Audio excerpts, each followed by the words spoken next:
Hi there, it's Jen, and thanks for joining me. Today I'm making two cards using the Spellbinders Small Die of the Month for July, and I am also going to be using some Nuvo shimmer powders. The colors are Atlantis Burst and Blue Blitz, and I also will be using some Canson XL watercolor paper.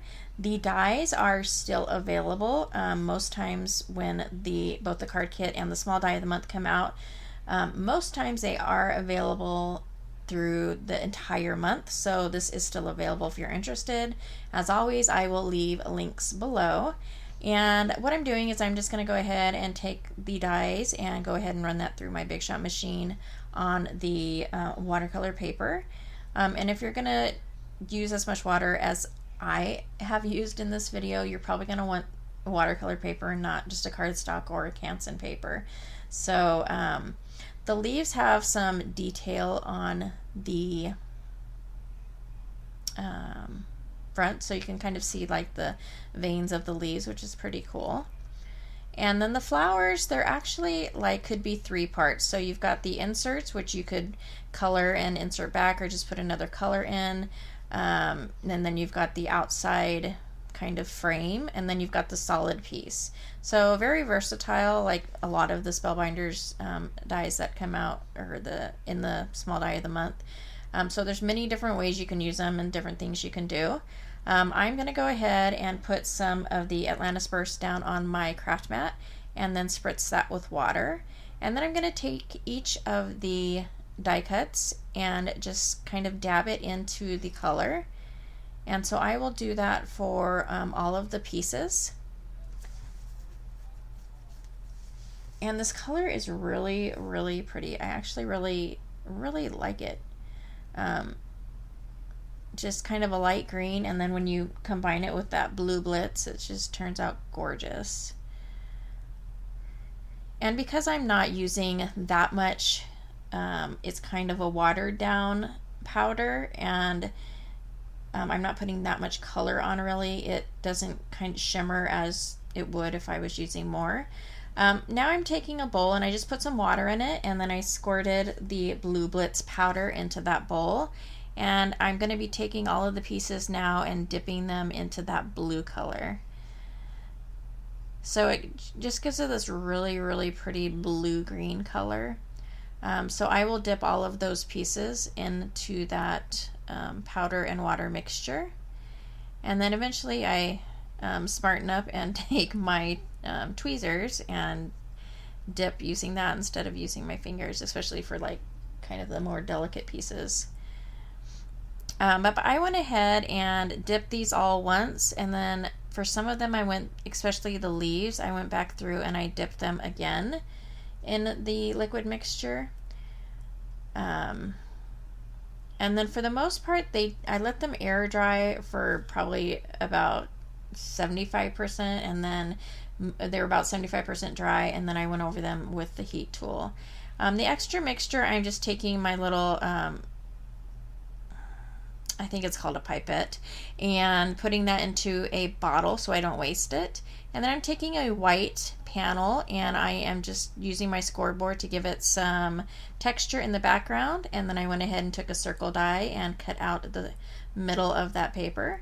And then I'm just spraying with the Blue Blitz mixture, and then I will take the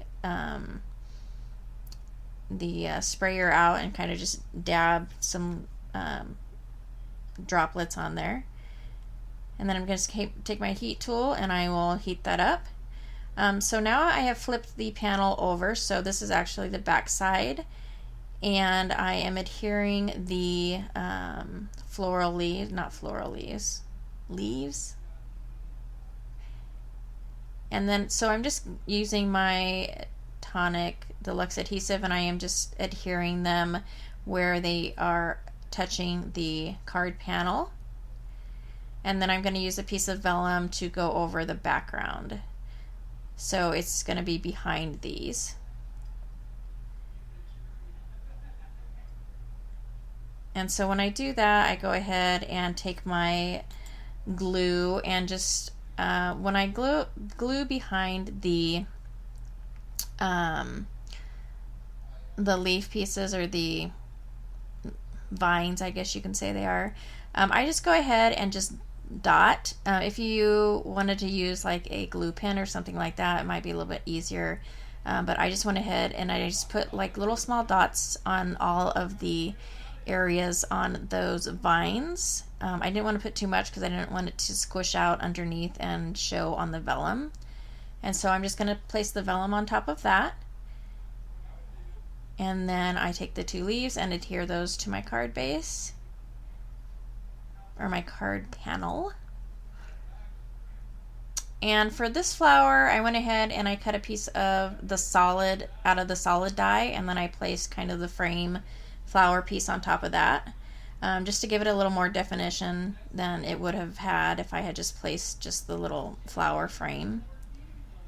And then here I'm just trying to figure out what I wanted to do, and I didn't want it to be too busy. I had all these extra pieces, but I didn't necessarily want to use all of them. So what I do with the extra pieces is I use it on the second card that I make. So I went ahead and adhered that 3rd leaf, and then adhered the biggest flower to the corner. And it's kind of hard to tell in the video, but the score lines from scoring that paper just gives it a really nice texture behind all of that. So the circle insert from this first card I'm going to actually use on the second card. So I go ahead and I adhere some of the leftover flowers onto that circle piece, and I will bring that back out when I do the second card. So it pretty much completes this first card. I go ahead and add a sentiment using some Wow Gold Metallic Embossing Powder, and it says, "So glad you are my friend," and it's a Hampton Arts stamp set. And then I am using some liquid pearls in Opal White, and that completes this card. This is probably one of my favorite cards. It's pretty simple, but I just love the colors of the blue and the green from the shimmer powders. I just like it. I know exactly who I'm going to give it to. So for my next card, I'm going to do some dry embossing. And I'm not sure, this is how I sandwich it when I do dry embossing. I put my plate down, and then my foam pad, and then the cardstock.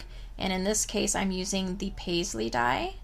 It has some really nice detail on it. And so I just go and I run that through my die cut machine several times, and just place the paisley die in several different places on the card panel. And then I'm going to take my circle piece, and I am running my embossing bag over the edges, and then I'm going to use my Versa marker. But if you have a Versamark ink pad, you can do that also, and kind of just rub it through the ink pad. But I like the pens because it just gives you a little bit more control of where the embossing ink goes. And then I'm taking some gold embossing powder and going around the edges. And then I will heat set that and set that off to the side. And then I'm going to go ahead and use the embossing powder on my card panel. And I'm taking my Versamark pen again, and I'm going to just dot all of the places where the paisley has little dots on the panel. And I will again use the gold embossing powder. And my apologies, my phone battery died, and so I did not get every step of the card on video, but basically I just go ahead and make sure all those dots are there. I pop up the circle on my card base, and then I also put some gold on the vines. And then for the second card, I used just a piece of a wood embellishment from my stash, and that's pretty much it. I really like how both these cards turned out. I think I just am in love with the colors. But I hope you enjoyed the video. If you liked it or found it informative, please go ahead and give me a thumbs up. I really appreciate all your support and comments, and I'll catch you in the next video. Thanks so much.